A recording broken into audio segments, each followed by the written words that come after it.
Hello, my name is Neil Forbes. I have worked as a bird of prey specialist. I'm a Royal College Veterinary Surgeon Specialist in Zoo and Wildlife Medicine brackets avian and a diploma to the European College. I've used F10 and been a great advocate and believer in it for the last 20 years. And I'm delighted and proud to say I'm now the veterinary advisor for health and hygiene. And I'm very pleased to talk to you today about the use of birds of prey, the use of F10, the application of F10 for birds of prey, specifically within the Falcon Hospital environment. So let's first just consider for a moment what makes F10 different. Well, we have safety testing of all finished products. That means the product as it gets bottled, it's all manufactured, testing of that product. Many other products only have testing of the individual constituents rather than the end product, and obviously that's much more relevant. And this testing is conducted by government accredited, approved, quality controlled laboratories for skin, oral, eye and inhalation safety. Really, really important. So that means they are safe to use with birds and staff in contact with them. There is also efficacy testing of all, again, finished products by government accredited quality controlled laboratories, and all those test certificates are made available to you. There is considerable information, both testimonials, safety and efficacy data, application instructions, and much, much more on the website with this link here. All test results are available to you. So if you look at the data, look on the websites of other disinfectant manufacturers, you'll see that they state, oh yes, it's safe, it's effective. But do they provide you with the test certificates? Can you see where those tests were conducted? Was it a truly external quality controlled laboratory? And were the pass and fail rates the relevant international standards? Really important to be certain of that. But with health and hygiene, being an ethical and morally upright company, we believe in providing to you everything that you know you need in order to make an informed decision as to which disinfectant you should be using. There are full details of dilution rates and contact times provided to you, again, on this link here. And the application guidelines for use in different species scenarios are provided here. Health and hygiene provides added value to all its products across its range, with training and education of both distributors, clients, and end users with this and similar presentations, and hopefully you'll find that useful, together with the comprehensive fact-packed website. So let's move on to thinking about birds of prey and the control of infection and biosecurity within that Falcon Hospital situation. It's certainly true to say that disease risks will vary depending on the species kept, the husbandry provided, the disease risks associated with that husbandry and region, and as I say, that will vary greatly from one country to another. But it's certainly true to say that the import of birds, the export of birds, the purchase of birds through markets, the involvement in birds in competitions and hunting trips does mean that it's very, very challenging to maintain biosecurity in a collection of falcons, and harder still to maintain the contagion risk within a Falcon Hospital situation. The causes for birds of prey to be presented for veterinary care will vary from simply broken feathers, where they need to have complete feathers back in, parasitic diseases, respiratory diseases, gut infections, systemic infections. Many of these are contagious, whether there's a traumatic injury or not as well. Many of these birds have a contagious risk. The commonest disease risks that we have to deal with from a viral point of view, we have avian influenza, West Nile virus, Newcastle disease, and avian pox. And one has to say, in these post-COVID days, we should all be prepared in this day and age for new, as yet undiagnosed and unpublished diseases, such as COVID has been. and be ready for that. From a bacterial point of view, the main pathogens we're concerned with is E. coli, Pseudomonas, Staphylococcus, Klebsiella, Campylobacter, and Salmonella. And from a fungal point of view, aspergillosis is the main concern and a smaller instance of Candida. The great news, though, is that F10, if appropriately used in terms of how it's applied, the temperature it's applied at, the concentration and the contact time, and of course, washing, sanitizing a surface before it's disinfected. So as long as F10 is used appropriately, it is effective against all these pathogens in this situation. Within a Falcon hospital, obviously they all vary, but in the height of a hunting season, when the most birds are in need of treatment, a Falcon facility may well deal with more than 200 birds in a day. All those birds going through one reception, waiting, and diagnostic area, treated by staff who don't change their clothes from the start to the end of the day. And then only sick birds that are admitted. And let's face it, by definition, birds go to a veterinary facility because they are sick. And with the exception of broken feathers, they are all sick for one reason or another. And any birds admitted will tend to go into one inpatient area, a room that may be packed with perhaps 50 to 70 falcons, all of whom are sick. And therefore, all you need is one bird in that area suffering from avian influenza, Newcastle disease, or West Nile virus, etc., and every bird in that area is put at risk. And that's why the use of F10 fogging, to my mind, is absolutely mandatory. I've used this method of disease control myself in major disease outbreaks when I've been faced with diseases such as avian influenza and Newcastle disease, and it has worked incredibly effectively. So don't wait for a problem. Recognize that there's a risk involved in that room. All those birds are at risk on a daily basis. And you can use fogging, whether you do it automated at night, or as I would do, have it automated to go for 30 minutes, 3 times a day. You can organize that for staff rest periods if you wish. But the great thing with F10 fogging is that it's safe to do with both patients and staff walking around and working in that area. I'm indebted to Dr. Ali and his colleagues from the Doha Falcon Hospital, who presented a very nice paper at the Doha Falcon Conference in 2014, reporting the prevalence of bacterial infections, so the isolation of different bacteria in both post-mortem and clinical cases they had managed in a previous period of time. They showed that of all isolates, 27% were caused by Pseudomonas. Now, of course, we understand that Pseudomonas is associated with contaminated water supply. Pseudomonas grows very, very well in water, and in particular in warm water. So in the Middle East, many people have header tanks supplying water to falcon collections. And even if the water going into the header tank has chlorine in it, we know that Pseudomonas can still grow in there, and it grows very, very well in warm water. So basically the problem is unhygienic storage tanks. And then when it comes to E. coli, 17% of all these bacterial isolates were caused by E. coli.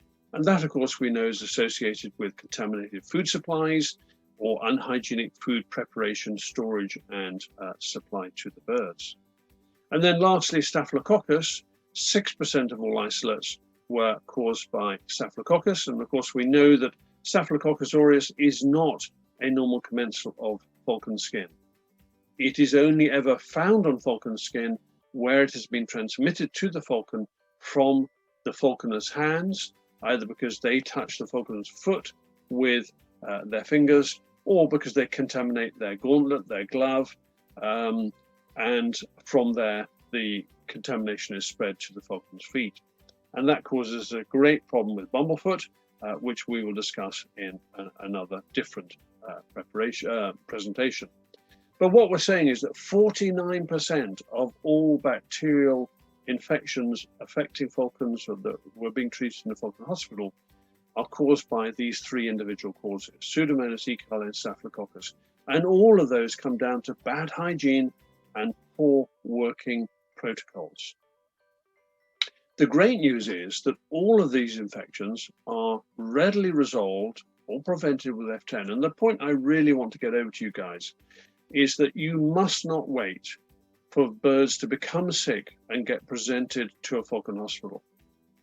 We need, even for those of us working in Falcon Hospitals, we need to be going out and visiting and talking to and educating and training the people who manage the Falcon collections and the Hubara collections, and getting the message over to them that they must decontaminate their water storage. They must work with good hygienic infection control working practices in terms of food preparation, and equally in terms of prevention and decontamination of Staphylococcus contamination on falcon skin, on particularly the skin of the foot. When it comes to planning a veterinary facility, the aim obviously has to be to reduce nosomial infection. And those who are not aware, the definition of a nosomial infection is a contagious disease which occurs that affects a hospitalized bird during or within 28 days of hospitalization. So it's not just what the bird leaves looking like, it's what infection may be past that bird that then becomes apparent after a period of incubation in the bird, and of course then potentially putting the collection that bird goes back to, putting that whole collection at risk. And that requires a reduction in pathogen numbers. We need to minimize pathogen proliferation and spread within our facility. We need to reduce the rate of infection from the facility to the individual bird. And that means good working practices, recognizing all the risks and working to minimize the risk of transferring contagious infection to our patients. We also need to measure the outcomes, because without measuring them and quantifying them, we cannot manage the risk and we cannot improve the outcome. So let's start by just considering, where do infections come from? Well, first of all, we have endogenous infection. These are infections in or on our patients, whether they be ill or healthy, at the time the patient is admitted to the facility. Then we have exogenous infection, and this is contamination which is brought into the facility by staff, by equipment, and by visitors and so forth. Once that contamination is in the facility, it is then spread by staff to fomites. Now, fomites are solid objects, typically pieces of equipment. They could be the floor, they could be a consulting room table, but we tend to think about those ones and decontaminate them. The ones we don't think about are the stethoscope, the Dremel we use for shaping birds' beaks and so on, the weighing scales, the taps, the computer keyboard, the door handles in the room where we're consulting our birds. These are the fomites that tend to get contaminated. We touch a patient, we touch a fomite, that fomite comes contaminated, someone else touches the fomite and then passes that on to another patient. So we need to be controlling those areas of contagion. What makes the passing on an infection worse is what is defined as amplifying factors. And these are things that need to be properly managed and controlled within a veterinary facility. So just to list those, just to open your eyes, hopefully: poor staff training. Unless your staff really understand, and we appreciate that a lot of the staff working in the facility may not have benefited with proper academic training. So proper staff training in relation to infection control and biosecurity, and that means how to use disinfectants, how to wash and clean a surface before you disinfect, to make sure you're disinfecting with the right concentration, at the right temperature, for the right contact time, for the pathogens that you're dealing with, and how to manage your fomites. Poor hygiene, well, that again is all about, if your staff training isn't good, then your hygiene will be poor. The use of invasive devices, so the more feeding tubes we're using, the more IV catheters we're using, the greater the risk of nosomial infections. Certainly prolonged treatment, so a patient that is under treatment for longer, and certainly a patient that's in the hospital for longer, then of course the risk of nosomial infection increases.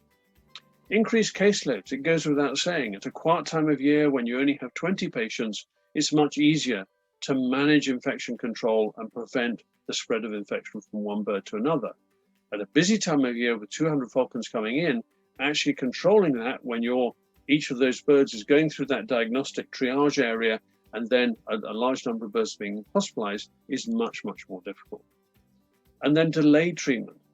So a bird being brought in when it's very, very ill, where it's shedding a much higher load of contagious pathogens is a problem to us. So actually educating our clients to bring birds into us earlier and to control infection at their own sites is really important. Breaks in treatment. So you start a treatment and then the prince or the sheikh, the falcon owner, takes the bird off on a hunting trip and comes back again later and only resumes the treatment when they come back. That would be a problem to us. And also the dependence on antimicrobials. Historically, many clinicians have used antibiotics to control infection. Of course, don't work against viruses anyway, but in any event, they've used antibiotics to control infection, and that's allowed them to get away with poor hygiene control.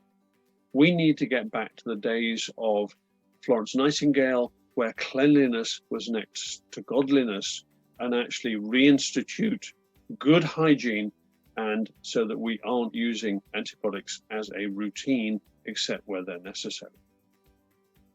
It's true to say that the single most effective behavior, the most important thing for us to get our staff working in a Falcon hospital to do is to properly wash and disinfect their hands in the right way at every occasion where they should be doing it.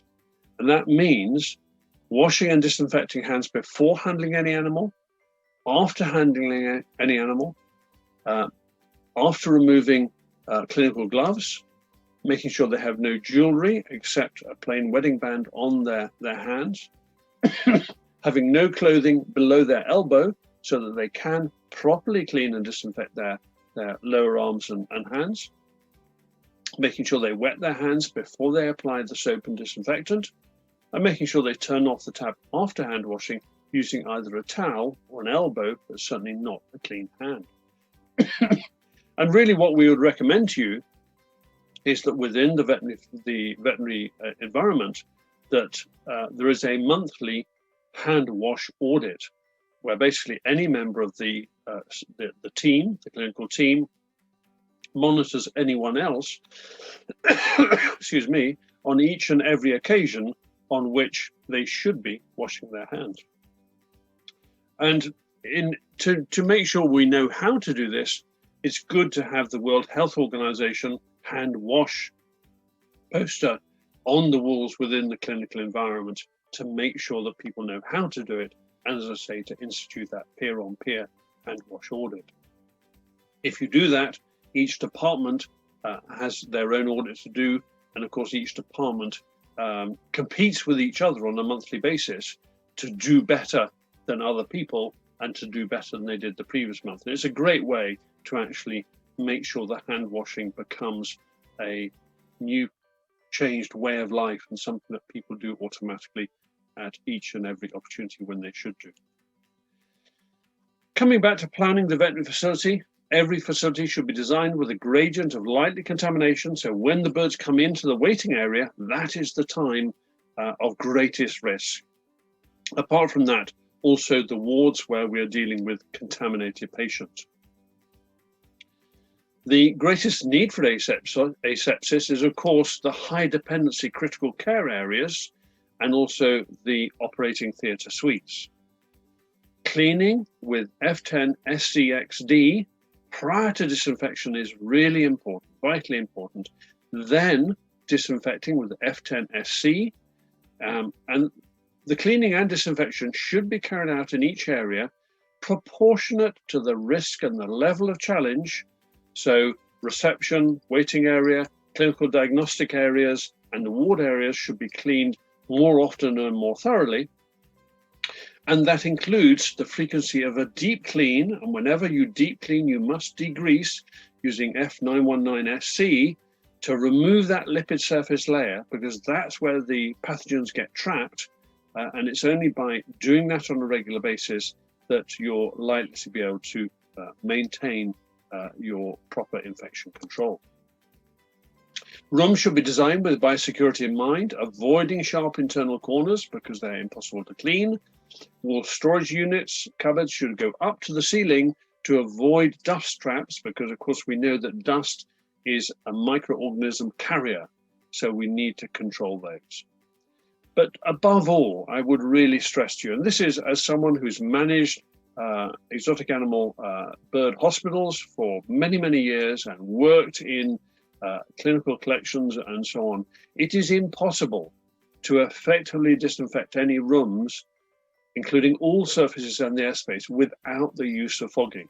In other words, the creation of small, dry droplet production to reach every area. There's a very nice reference at the end of this presentation conducted in UK hospitals where they compared trains, cleaners, even when they'd been warned they had to really clean the room well.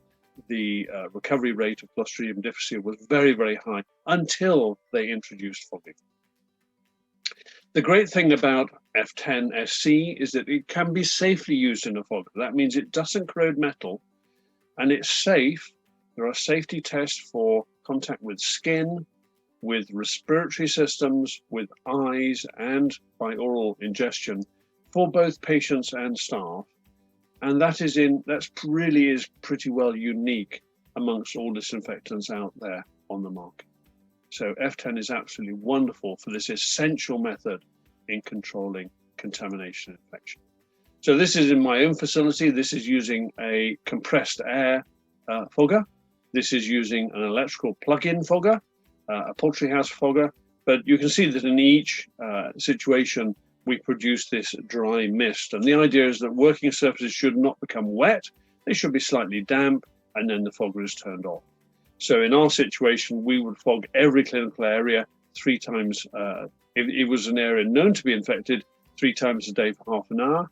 If it's just a preventive thing to control infection, we would do a low-risk area on a once-a-week basis, keeping a record of every time that we've done that disinfection, so that we can protect ourselves legally if someone comes forward and suggests that we have allowed a patient of ours, which was owned by them, to become contaminated with infection whilst at our facility.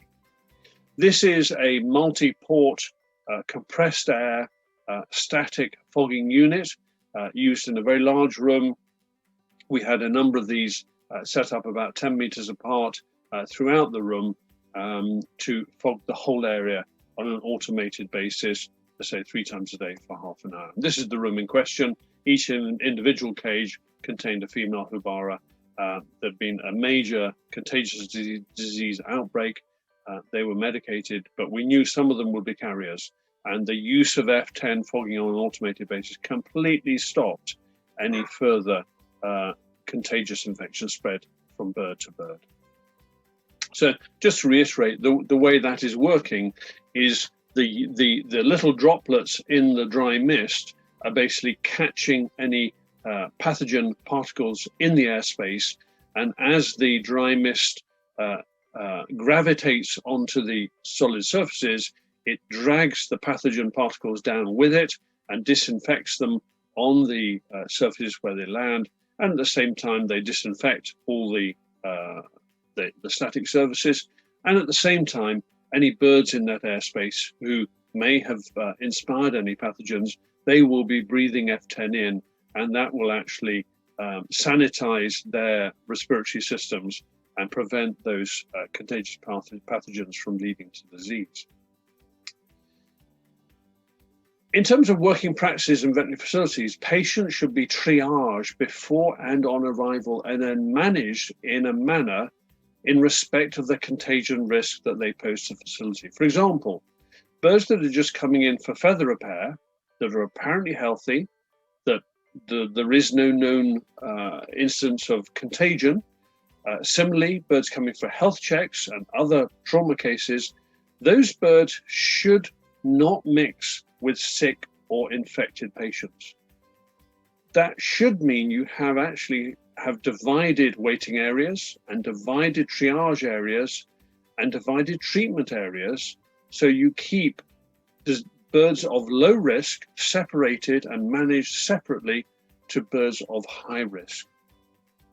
Dirty and clean consult rooms, so the dirty birds, those that are sick, go through a dirty treatment triage area. Those that are just traumatized with a broken feather or something wait in a different area. They're managed through a clean consulting room and a clean treatment area.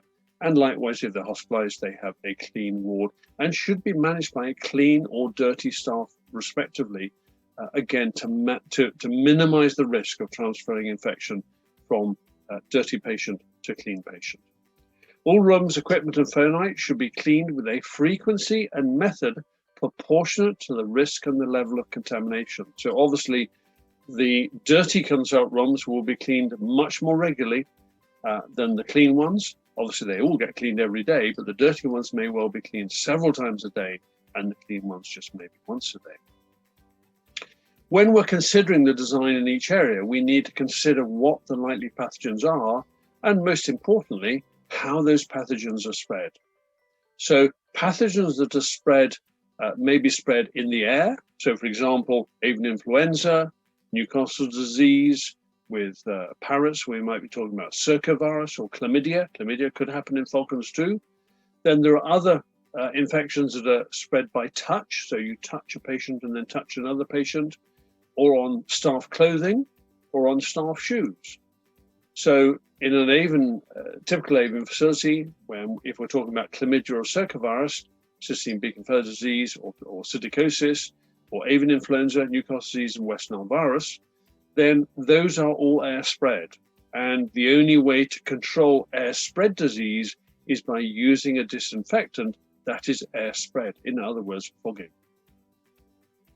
In terms of cleaning procedures, obviously a surface, an object must be cleaned with a detergent before it's disinfected. We know disinfectants are inactivated by organic matter, by dirtiness. So clean first and then disinfect. Regular deep cleans to include degreasing with F919SC to remove that lipid surface layer. Once you've removed the surface layer, once you've done your cleaning, then disinfecting with F10SC with a concentration and contact time appropriate to the most resistant pathogen you anticipate being in that situation. For example, if you had avian influenza, you would use F10SC at 1 in 250 concentration for 10 minutes. Whereas if Aspergillus is your only concern, you could use F10SC at 1 in 100, so a bit more concentrated, but for only 5 minutes. If we were concerned about Pseudomonas, we would have a dilute concentration, F10SC at 1 in 500, for a 5-minute concentration time. So look at the situation, work out what is the most resistant pathogen you may be challenged with, and then choose your concentration and your contact time appropriate to that more resistant pathogen. And all that information, your contact times, your dilution rates, etc., are all on the Health and Hygiene website. Do please have a look. Let's introduce a bit of science into infection control and hygiene, rather than just guessing or thinking it's okay. In terms of maintaining biosecurity, the choice of disinfectant is important and vital, and it should be taken seriously and subject to proper due diligence by the management of the organization of the facility. Every facility should have a dedicated staff member who carries the responsibility for facility biosecurity. Excuse me. That person must be trained and given time and responsibility to undertake their role. However, the ultimate responsibility for biosecurity of the facility must lie with the owner, the manager, or the clinical director. It's important to measure biosecurity.